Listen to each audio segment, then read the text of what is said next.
Pemirsa, intens investigasi, haru dan pilu pecah di ruang sidang Pengadilan Negeri Jakarta Pusat kemarin. Untuk pertama kalinya, Amar Zoni bertatap muka langsung dengan orang-orang tercintanya. Tangis pun tak terbendung, Amar memeluk sang kekasih, Dr. Camelia, lalu larut dalam isak bersama kedua adiknya. Namun suasana berubah drastis. Di balik air mata, Amar tampil tegas. Ia langsung mempertanyakan keabsahan barang bukti narkoba di hadapan saksi yang dihadirkan oleh jaksa penuntut umum. Benarkah bukti itu miliknya? Ataukah ada celah besar dalam perkara ini? Di tengah sidang yang makin panas, akankah Amar menemukan keadilan? Dan apakah rencana pernikahan tetap bertahan di tengah badai ini? Pemirsa, bersama Intens Investigasi, kami hadirkan kabar terkini, terpercaya, dan teraktual. Tetapi sebelumnya, jangan lupa untuk like, subscribe, dan juga share channel YouTube ini.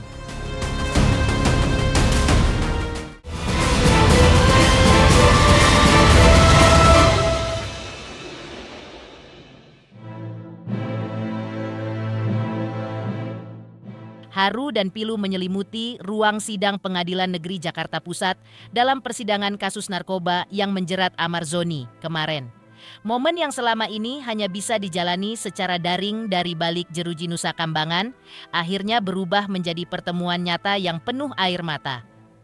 Untuk pertama kalinya setelah sekian lama, Amar Zoni akhirnya dipertemukan langsung dengan orang-orang yang paling ia cintai. Begitu bertatap muka, emosi yang selama ini terpendam pun tak terbendung. Tangis Amar pecah saat memeluk sang kekasih tercinta. Bahkan, Dr. Camelia terlihat dengan lembut mengusap dan menghapus air mata Amar menggunakan tisu. Namun haru tak berhenti sampai di situ. Tangis Amar semakin menjadi saat dirinya bertemu dengan kedua adiknya, Aditya dan Panji Zoni. Dalam pelukan erat, Amar seakan meluapkan seluruh kerinduan, penyesalan, dan rasa kehilangan yang selama ini ia pendam. Ketiganya pun larut dalam isak, memeluk satu sama lain tanpa kata. Dan seperti inilah momen penuh haru Amar Zoni bertemu kembali dengan keluarga serta orang-orang yang paling berarti dalam hidupnya. Sebuah pertemuan singkat, namun syarat emosi yang membuat ruang sidang seketika dipenuhi air mata.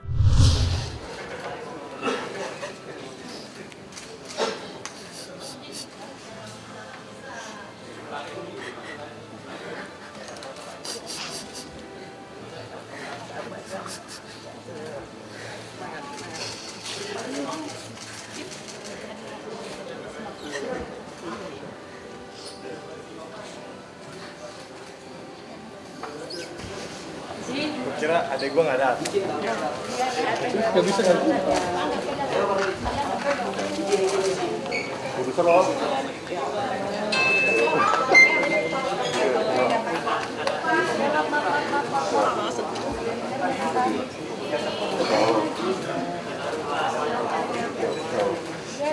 Pasti bang.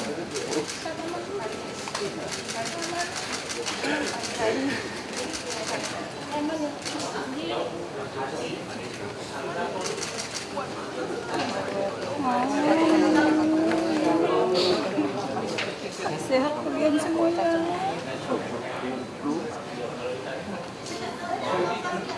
Oke.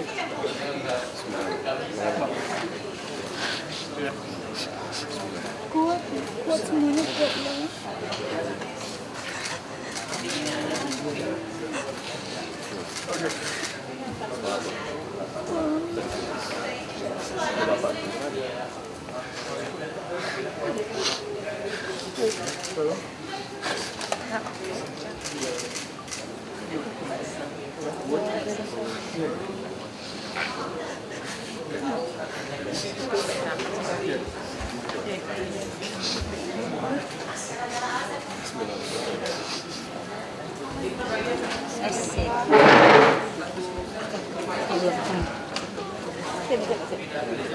Bismillahirrahmanirrahim.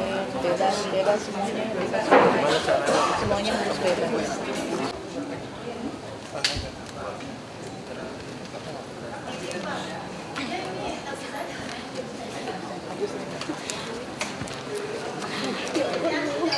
sehat-sehat ya. Singkat padat. Udah. Singkat padat. Kita berdoa ya, kita berdoa. Bismillahirrahmanirrahim, semuanya lancar, dilancarkan semuanya.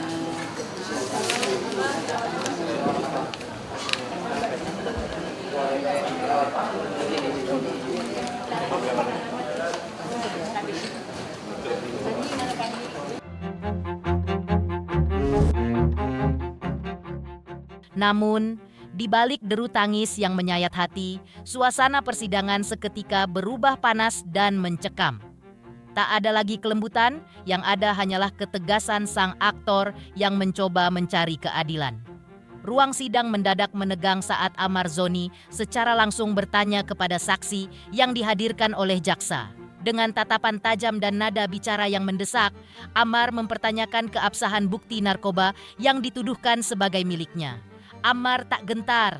Ia seolah mengejar kejujuran dari balik bibir sang saksi, menuntut kebenaran atas barang bukti yang kini mempertaruhkan masa depannya. Ada alat bukti sama transaksi.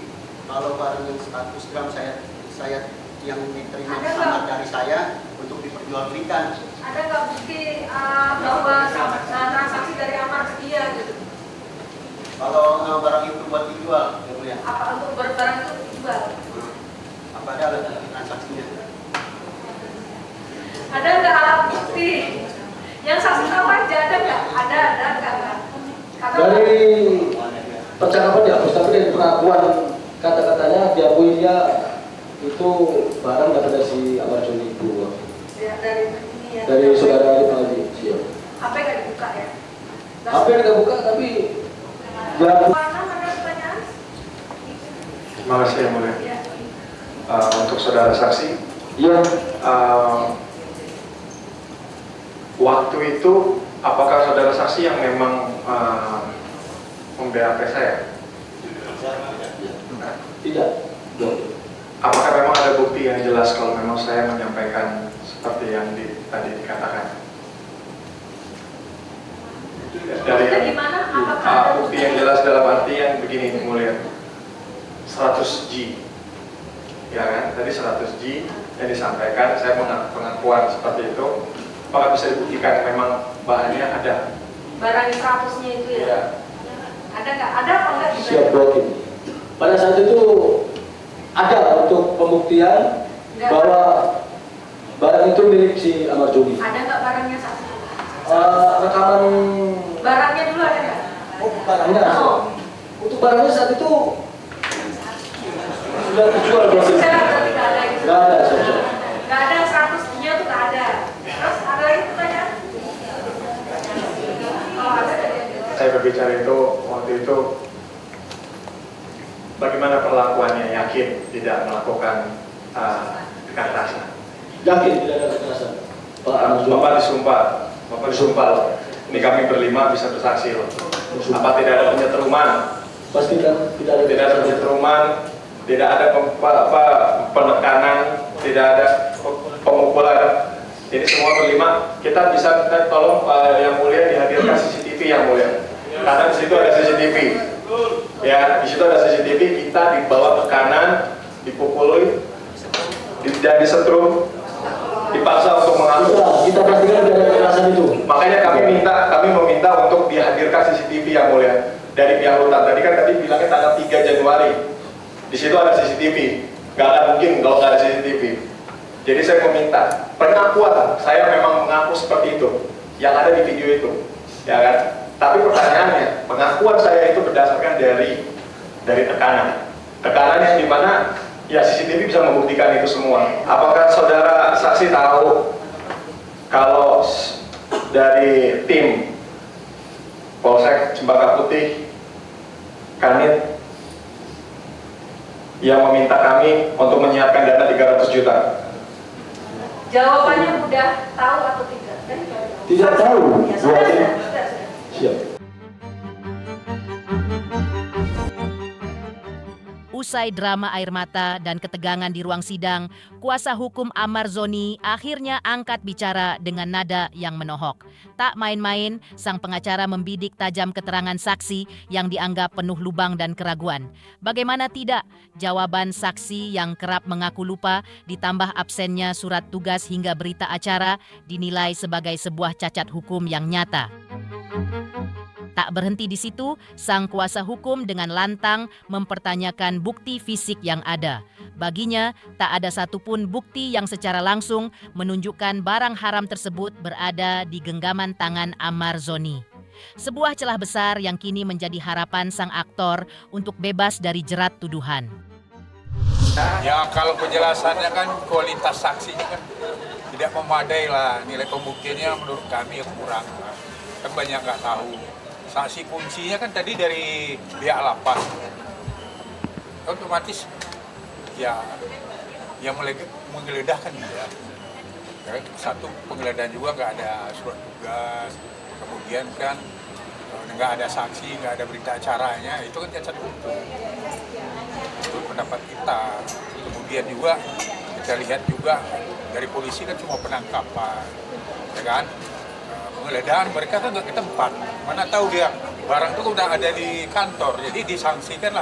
Mereka tahu cuma barang udah diserahkan di tempat, jadi bukan menggeledah ke dalam, jadi itu juga nggak menguatkan lah kan.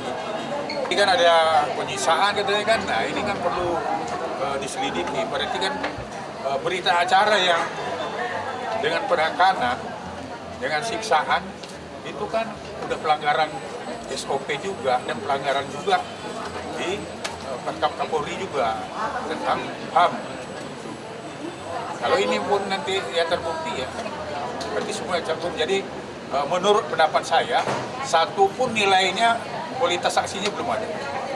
Merugikan ya kan sekarang menilai kualitas saksi. Nah saksinya kan udah jelas. Tadi penangkapan itu kan dengan intimidasi dan kekerasan. Ya, dikasih begitu. Kemudian saksi dari lapas sendiri kan juga mereka menggeledah, tidak ada buktinya bahwa barang itu langsung dari Amar, ya kan? Kemudian juga berita acaranya kan nggak ada juga. Terus bagaimana? Jangan-jangan ya bisa aja indikasinya barang itu siapa yang naruh di situ. Nah, jadi kalau menurut pendapat kita, kesaksian sekarang nol. Soal penyiksaan dan intimidasi itu, Ya itu kan nanti mereka kan sesi penangkapan nggak tahu. Nah, tapi kan nanti ya harusnya jaksa harus menghadirkan saksi kanitnya sama kasatnya, saksi verbal lah, penyidiknya. Kalau ini kan cuma penangkapan. Dan kita tengok juga tadi kan dari penyitaan juga mereka kan cuma nerima bersih di tempat. Jadi ya menurut kami ya cacat. Keterangan saya semuanya sejujurnya tidak. Cuman satu hal yang pasti, saya tidak mengenal mereka semua. Dari awal bukan mereka memang yang memeriksa saya, memblow up saya gitu kan, membluffing saya, bukan mereka semua gitu. Ya, berarti itu yang saudara sangka ya? Ya, jadi Gimana? Benar saksi semua yang saat itu menginterogasi para terdakwa ini? Siap, saat itu kita ada di ruangan dengan saudara Pak Joni dan terdakwa yang lain. Yang BAP tim penyidik dulu ini, siap. Kita tim lapangan. yang saudara saksi, waktu itu saya dipisahkan di antara mereka semua. Sang kekasih, Dr. Kamelia, tak mampu menyembunyikan binar matanya saat menceritakan kondisi sang pujaan hati. Baginya, Amar kini tampak jauh lebih sehat dan tentu saja terlihat lebih handsome dari sebelumnya. Namun, di balik pujian itu terselip debaran jantung yang tak menentu. Kamelia mengaku tak kuasa menahan rasa deg-degan saat harus mendampingi Amar menghadapi meja hijau kemarin. Sebuah ujian cinta yang benar-benar menguras emosi. Lantas, di tengah badai yang belum reda, benarkah rencana janji suci itu masih ada? Akankah pernikahan tetap digelar di tengah masa sulit ini? sebenarnya bukan rindu ya, lebih ke deg-degan sidangnya, karena jujur seumur hidup baru pertama kali ngerasain kayak gini, ada masalah kayak gini. Jadi sebenarnya aku lebih ke deg-degannya ngadepin persidangan. Lega, alhamdulillah lega, sehat ya kan, tambah handsome ya kan, kita bisa lihat sendiri. Maksudnya intinya secara fisik dia sehat lah. Enggak ada surat nikah, aku belum nikah, boleh tanya sama adeknya. Kalau nikah kan pasti ada. Bohong. Jadi belum nikah, tapi emang maksudnya tuh supaya nikah tuh supaya gampang mengurusi administrasinya. Karena kan aku tidak bisa kunjungan ke sana, yang bisa kunjungan cuma Edi sama Panji. Tapi mudah-mudahan dengan Bang Amar tadi minta sama jaksa, ya mudah-mudahan dikabulkan nanti. Ya kan kita doain aja gitu. Ada rencana nikah dalam waktu dekat ini? Enggak. Belum tadi juga udah minta izin sama papaku, fokus ke persidangan dulu, habis itu baru selesaiin. Baru dipikirin yang lain lagi. Iya, jadi sebelum persidangan emang telepon papaku minta izin untuk doain ya supaya lancar. Sebenarnya minta izin juga, tapi papa bilang nggak usah, nanti sidang dulu aja. Bukan tidak usah, maksudnya fokus aja kamu ke persidangan dulu sampai selesai gitu. Kan nggak lama ya, paling Januari akhir atau Februari awal udah putusan.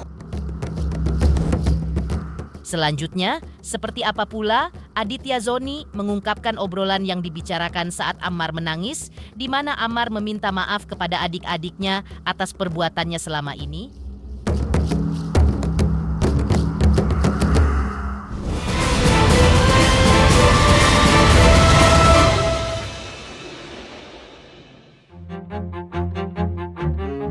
Pemirsa, intens investigasi. Kemarin, suasana haru tampak mewarnai persidangan. Ya, usai persidangan, suasana pecah saat Aditya Zoni mengungkap sebuah rahasia di balik air mata sang kakak. Di ruang sidang, Ammar Zoni tumpah dalam tangis, hingga sebuah permintaan maaf pun terucap untuk kedua adik-adiknya. Di titik nadir ini, Ammar merasa hanya adik-adiknya lah pelabuhan terakhir tempatnya bersandar.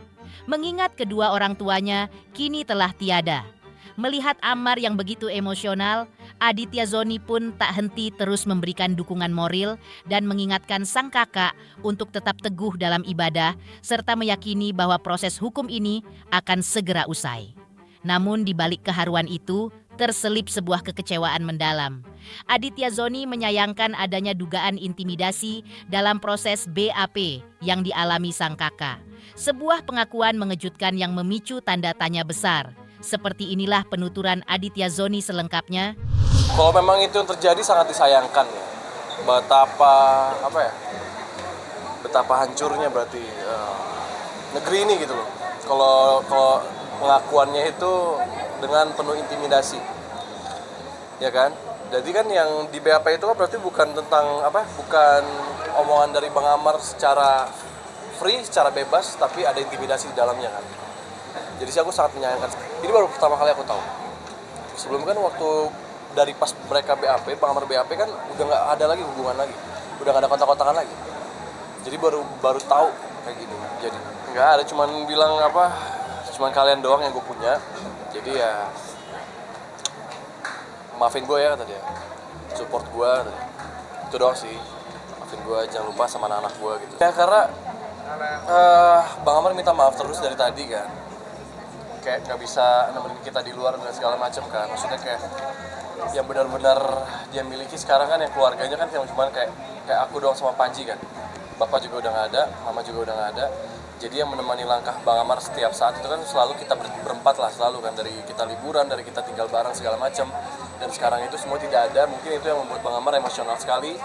Dan yang aku bilang sih selalu sama Bang Ammar yang kuat, insya Allah semuanya akan selesai. Dan harus selalu berdoa dan ingat Tuhan. Kayak kakak adik biar gimana kan, mereka adik-adiknya Bang Ammar, dan Bang Ammar kan anak pertama, jadi mungkin ngerasa kehilangan bertanggung jawab terhadap adik-adiknya. Apalagi kan adik-adiknya belum berkeluarga lagi kan, gitu. Jadi mungkin sedihnya ke arah situ sih, karena kan dia anak paling tua ya, jadi dia ngerasa takut adik-adiknya tidak bisa berjalan tanpa dia gitu. Tak hanya sang adik, rasa sesak di dada juga dirasakan oleh ibu angkat Ammar Zoni, Titik Haryanti. Ada rasa gemas dan bergejolak yang tak mampu ia bendung. Pasalnya, kesaksian para saksi dari jaksa penuntut umum dinilai banyak melenceng dan tak sesuai dengan kenyataan yang ia tahu. Meski diselimuti rasa kecewa, Titik tetap menyisipkan rasa syukur. Ucapan terima kasih ia haturkan kepada majelis hakim yang telah memberi ruang bagi Ammar untuk hadir secara langsung di ruang sidang. Dan di atas segalanya, sebuah pernyataan berani pun terucap. Bukan 100, bukan 1000, namun 1.000.000%. Titik Haryanti yakin Ammar Zoni tidak bersalah dalam pusara kasus ini. Pada sidang ini, kita itu tahu semuanya bahwa proses seperti ini, bagaimana tadi saksi-saksi yang dari jaksa, kita tahu semuanya kan, yang semua itu kalau nggak jawabannya lupa, sepertinya, dan tidak tahu. Nah itu yang saya merasa gemes sekali gitu. Gemesnya sehingga kan apa yang disampaikan kemudian kan oleh terdakwa kan dibantah semuanya bahwa itu banyak yang tidak sesuai dengan apa yang terjadi. Tetapi ya terima kasihlah dengan hakim yang sudah memfasilitasi dengan segala hati nurani seorang ibu ya. Saya yakin dan saya tetap yakin, 1000 kali yakin, 1.000.000 yakin Ammar tidak bersalah. Selesai, ini Ammar bebas rehab. Selanjutnya, seperti apa pula, sehari sebelum persidangan terselip sebuah kisah haru di mana ketika usaha Dr. Camelia untuk menemui secara langsung Ammar Zoni di lapas Cipinang tidak tercapai, akhirnya Ammar memberikan surat yang ia tulis dari tangannya untuk sang kekasih.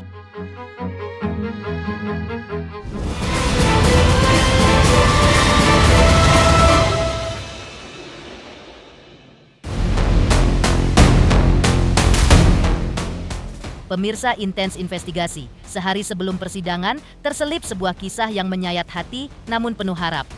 Dr. Camelia, sang kekasih yang setia menanti, melangkahkan kaki dengan satu tujuan pasti, bertemu sang pujaan hati, Ammar Zoni. Namun, apa daya, takdir berkata lain. Tembok besi dan ketatnya birokrasi seolah menjadi penghalang. Pertemuan fisik yang diidam-idamkan gagal total. Kerinduan yang membuncah pun tertahan di gerbang penjara. Tapi, cinta selalu punya cara untuk menyapa. Meski tak bisa bertatap muka, Ammar Zoni menitipkan secarik kertas, sebuah surat yang ditulis dari balik jeruji sebagai pengganti kehadirannya. Ditemui usai kunjungan, Dr. Camelia tampak menunjukkan ekspresi positif kepada awak media. Ia pun memberikan sedikit gambaran mengenai isi pesan yang ditulis Ammar Zoni dari balik jeruji besi.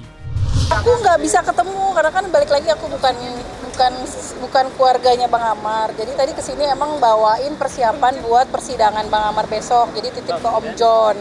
Gitu aku kesini tuh dalam rangka mempersiapkan baju-bajunya Bang Ammar untuk besok sidang aja gitu. Karena emang peraturannya emang kalau selain keluarga dan PH nggak bisa masuk. Yang tadi pas aku lagi baca Quran tiba-tiba dipanggil petugas, katanya udah seneng nggak taunya yang ketemu cuman Om John doang katanya gitu. Udah gitu doang.